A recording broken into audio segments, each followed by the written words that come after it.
Praise the lord. దేవుని నామానికి స్తోత్రం కలుగునుగాక. క్రైస్తవుల్లో కొంతమంది మేము చాలా పరిశుద్ధులము, మేము కడుగు కొనవలసిన మలిన విషయాలేమీ మాలో లేవు అని తమలో తాము అనుకుంటూ ఉంటారు. ఇలా ఎవరైతే అనుకుంటూ ఉన్నారో వారు అవివేకులు, తమను తాము ఆత్మవంచన చేసుకునే అవివేకులు. అవివేకులందరూ అపవిత్రులని ప్రభువైన యేసు క్రీస్తు చెప్పిన మాటను మర్చిపోకండి. విశ్వాసులమైన మనము అనేక విషయములలో తప్పిపోవచ్చున్నామని వాక్యం మనకు తెలియజేస్తూ ఉంది కదా. అలాగే మాలో పాపము లేదు అని ఎవరైతే చెప్పుకుంటారో వారు తమను తాము మోసం చేసుకునేవారే అని వాక్యము తెలియజేస్తూ ఉంది కదా. మేము పరిశుద్ధులము, మాలో ఏ పాపము లేదు అని అనుకునే వారెవరూ కూడా రొట్టె విరుచుట లేక ప్రభువు బల్లను సమీపించుట అనే విషయాన్ని సీరియస్గా తీసుకోరు.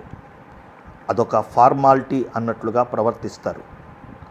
మనుష్యుల యొక్క ఈ ప్రవర్తన ప్రభువుకు అసహ్యాన్ని కలిగిస్తూ ఉంది.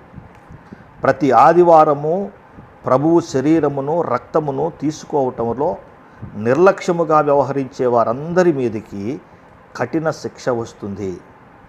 వారందరూ దేవుని కఠినమైన తీర్పును ఎదుర్కోవలసి ఉంటుంది. ఎవరైతే ప్రభు శరీరాన్ని రక్తాన్ని తీసుకుంటారో వారు తమ దోషములను, అపరాధములను, పాపములను ప్రభువు సన్నిధిలో ఒప్పుకొని పశ్చాత్తాపడి ఆ తరువాత ప్రభు శరీరాన్ని రక్తాన్ని తీసుకుంటారు.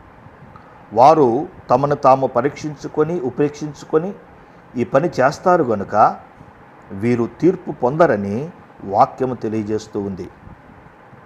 ఈ విధముగా ఎవరైతే తమను తాము కడుక్కోరో వారు తమ దృష్టికి తాము శుద్ధులై మాలిన్యము నుండి కడగబడని వారు.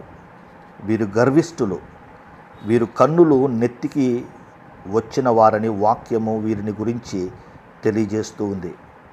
కాబట్టి ఎవరైతే ప్రతి ఆదివారము ప్రభు యొక్క శరీరమును రక్తమును తీసుకోరో వారు చాలా కఠినమైన తీర్పును ఎదుర్కొంటారు.